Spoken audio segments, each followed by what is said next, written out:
The formation and development of the Chinese community in Southeast Asia is a continuous journey, spanning many different historical periods. From initially sporadic and spontaneous migrations, large-scale waves of immigrants gradually formed, building a powerful community in the Southeast Asia region. Therefore, to this day, the Chinese community has made significant contributions to the economic and social development of the countries in which they reside. In the previous video, we explored the Chinese community in Singapore. So in today's video, join Whispers of the Weird as we explore the Chinese community living in Portugal. The migration of the Chinese people to Laos is a long and complex historical journey that unfolded over many centuries. These migratory waves primarily originated from the southern provinces of China, driven by various factors such as the search for economic opportunities, the expansion of trade, or escape from domestic conflicts and instability. Along this journey, they settled in various regions of Laos, gradually integrating into the local society while preserving their distinct cultural identity, making significant contributions to the cultural diversity and socio-economic development of Laos. Lao people of Chinese descent refers to citizens of Laos who have ancestral origins from the Han Chinese people of China. In previous historical periods, Mongol Great Khan Mongke sent his brother Kublai, along with General Uriankadai, to conquer the southern regions.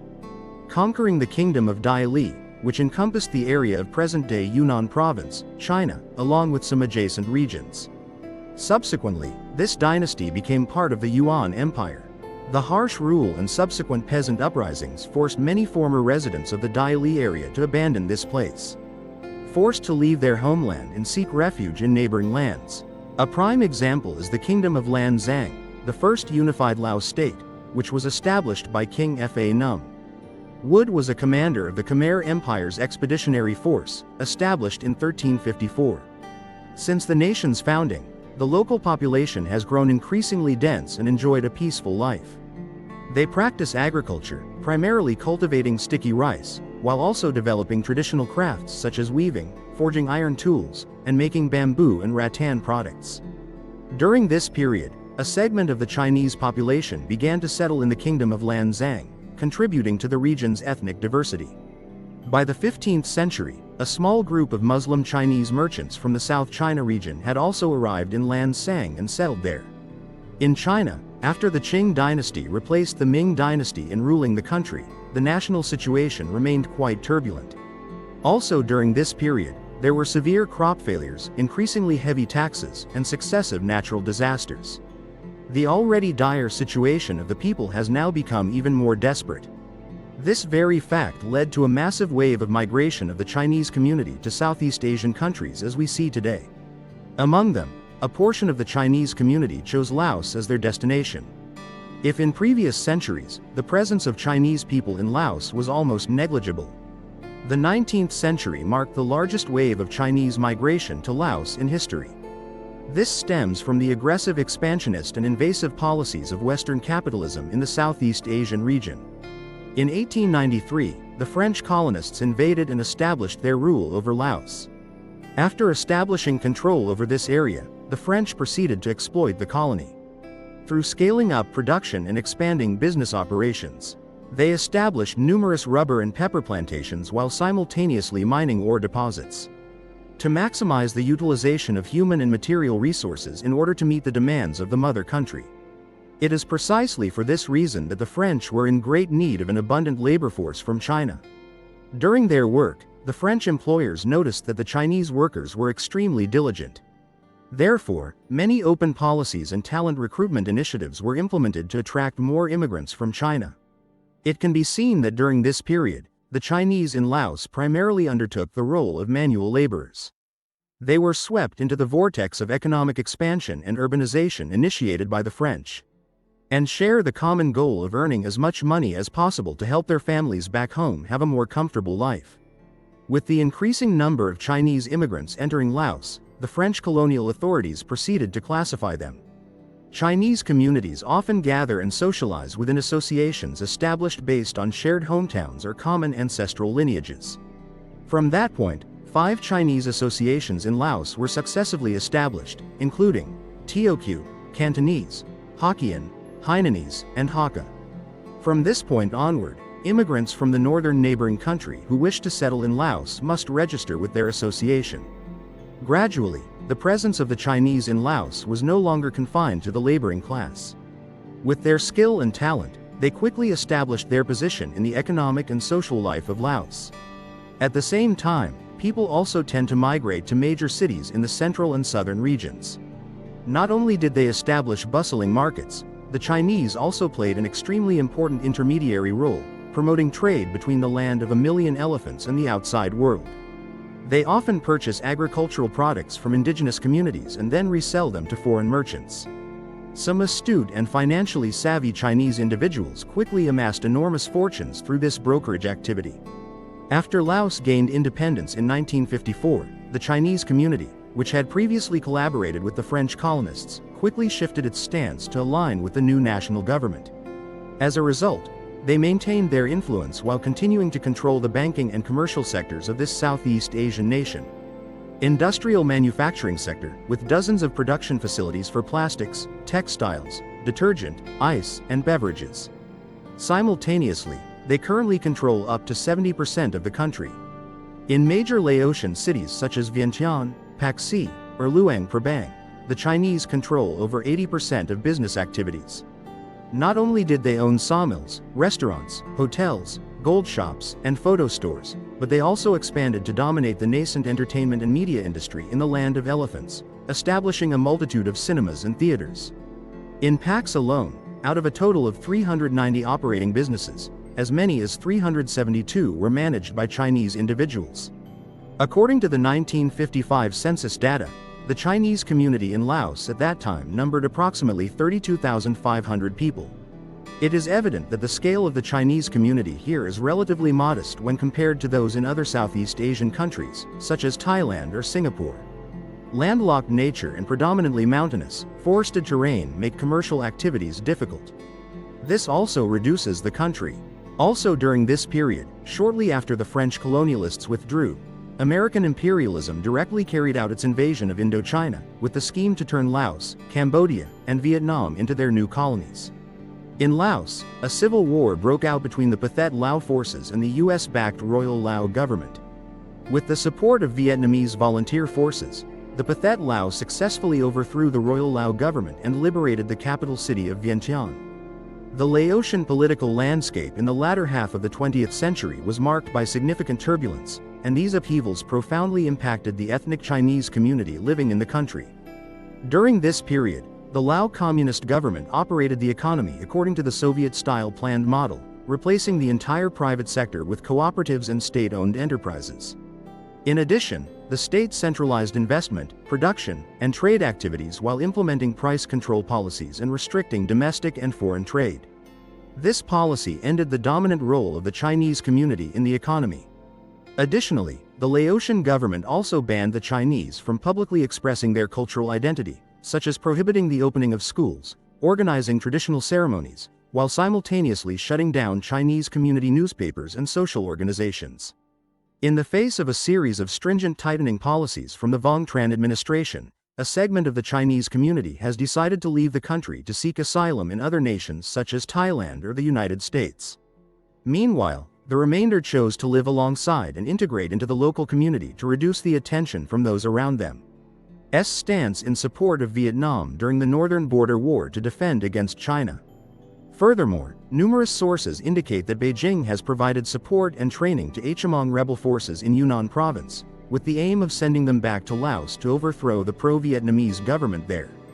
These very factors led Lao officials to view the Chinese community unfavorably during this period. It is precisely for this reason that the Chinese community in Laos has significantly declined in number and is unlikely to regain its former large size. Since Laos and China officially normalized diplomatic relations in 1989, the bilateral relationship between the two countries has seen genuinely positive developments and continues to grow stronger. This was also the period when Laos began shifting toward developing a free market economy. From that point on, the Chinese community in Laos gradually restored its original economic standing. It is evident that the status of the Chinese community in Laos has undergone positive changes and improved compared to the past. It appears that the discrimination they once endured has now completely ceased. The current situation of the ethnic Chinese in Laos is quite stable and prosperous. The Chinese community here has integrated deeply into Laotian society, making positive contributions to the economic, commercial, and cultural sectors. They are involved in various professions, from small and medium enterprises to large corporations, helping to create jobs and boost local economic growth. Socio-culturally, the Chinese community has maintained its traditional cultural identity while living in harmony with other ethnic groups in Laos. Overall, the relationship between the Chinese community, other population groups, and the local authorities is quite positive. Population reached 7,580,000 people, with the ethnic Chinese community accounting for approximately 151,600 individuals. Thus, people of Chinese descent make up only about 2% of the country. Though not large in size, the Chinese community in Laos has preserved its distinct cultural identity while simultaneously playing an extremely important role in the socio-economic life of modern Laos. The majority of them are concentrated in major cities such as Vientiane, Luang Prabang, and Paxi. Generally, the Chinese community in Laos originates from southern China. Among them, the Teochew Chinese currently form the largest group of Chinese people in Vietnam compared to other Chinese groups. It is this distinct identity that enables it to play a vital role in the social and economic life of modern Laos. Therefore, the Teochew dialect is used as the common language of communication within the Chinese community in Laos.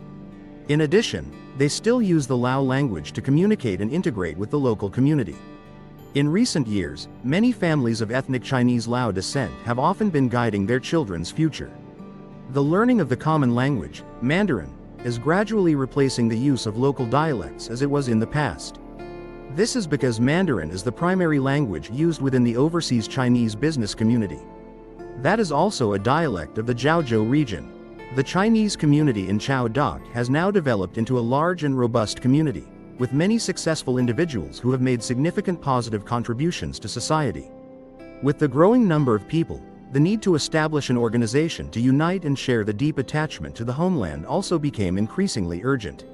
Mutual support within the Teochew Chinese community became critically essential. Therefore, the inauguration ceremony of Hua Kiu was held on June 21, 2020.